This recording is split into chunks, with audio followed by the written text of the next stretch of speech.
Hey there guys, what's happening and welcome back to our channel. With an estimated net worth of $4.3 billion, Mark Cuban is one of the richest people in America, but getting there wasn't simple. He lived in a 3-bedroom apartment with 5 other guys in his early 20s. Keep watching our video for how Mark Cuban went from broke to millionaire. How Mark Cuban got started. Mark Cuban, like many of us, was raised in a working-class home and was born on July 31st, 1958 in Pittsburgh, Pennsylvania. Despite the fact that his father spent over 5 years working as an auto upholsterer, some people believe that his grandpa, a Russian immigrant who supported his family by selling goods out of his truck, is where his entrepreneurial DNA originated. Actually, Mark Cuban got his start in the hustle at a very young age. At age 9, he started purchasing baseball cards and charging more to resell them on the playground. He began door-to-door sales of trash bags at the age of 12, and by the time he was 15, he was selling stamps. More than any class he had ever taken, according to Cuban, the sale of the stamps taught him how to run a business. He gained knowledge of the laws of supply, demand, pricing, and when to buy, sell, and keep an asset through stamp collecting. He eventually used the stamp money he earned to pay for his college education at the University of Indiana, which is when his side businesses really began to take off. In college, Mark would charge $25 per hour to teach sorority girls how to dance. Opening a bar called Motley was his next significant action. Even though he never invested his personal money up front, he always held a 51% ownership stake.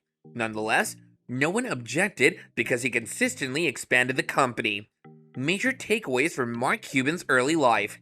Before he even launched his first actual business, he spent 10 years gaining experience as an operator, salesman, and marketer.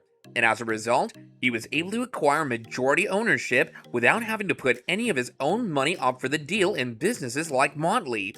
Take action now is something you should consider for yourself, especially if you're young and even if you're really old. He invested the time to try out a number of enterprises, and over time, that helped him develop the abilities he needed to succeed at bigger firms. Mark moved into a 3-bedroom apartment with 5 other guys after graduating from college and drove his beat-up Fiat there with $60 in his pocket. He ultimately found work with Your Business Software, a provider of PC software. His duties included selling software, sweeping the floors, and opening the store. So what was the problem? Mark didn't know anything about software. Every night, he brought home a different software manual and read it, no matter how late at night it was.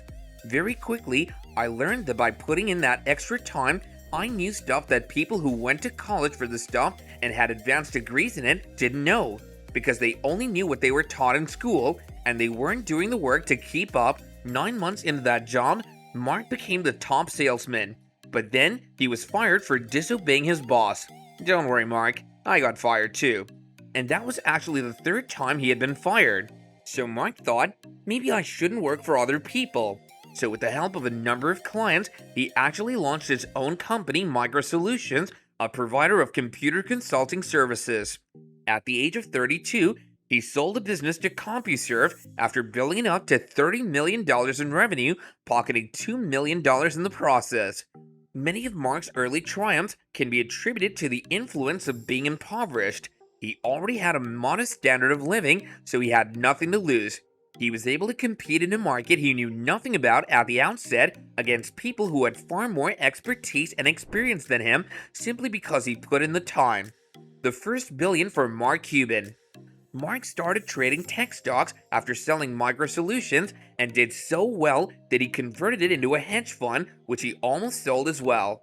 And in 1995, Mark and Bill Wagner founded AudioNet, which they eventually renamed Broadcast.com. AudioNet was one of the first online streaming services. When Mark took Broadcast.com public in 1998 at the height of the internet boom, the stock price increased by 250% on the first trading day, breaking the previous record for the biggest run-up of a freshly issued IPO. Less than 9 months after the IPO, Yahoo paid $5.7 billion to acquire the business. The same year, Mark also sold the majority of his Yahoo stock and made over $1 billion in profit. The crucial action here was Mark's issuing of a collar to his broker. Mark didn't make as much money because puts and calls restrict your gains, but he also protected himself, which ultimately worked out for him because he didn't lose as much as everyone else did. And with that, we bring this video to a close. Hope you enjoyed it, guys. See you next time with another great video.